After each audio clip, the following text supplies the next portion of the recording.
Hindi, wala akong nakikitang lipstick. Hindi. Sabi mo marami kang lipstick, binili mo ng lipstick. Wala ka man pera, asan ang pera mo?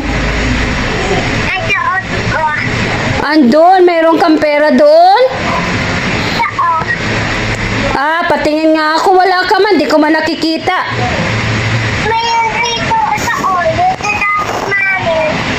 Sa bed ni Mami? Tinago ni Mami, nakatago. Nakita mo? So, kukunin mo yun, bibili ka ng lipstick? Bibili ka ng lipstick, kukunin mo yun. Opo? Oy, very good man.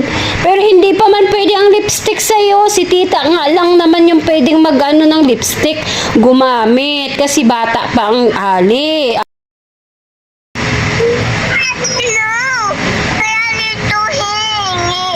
Ah, hihingi. Ah, hihingi ka. O kukunin mo sa bag ni tita. Kukunin mo sa bag ni tita? Ay, hindi. Ayaw. Bakit daw? O, sige na, babay na. Matutulog na si tita. May ginagawa pa si tita. Tingnan mo ang ano ko. Nagliligpit ako. Tingnan mo. Tcharan! Dami kong liligpitin. Okay na. Bye-bye. See you tomorrow. Talk to you tomorrow.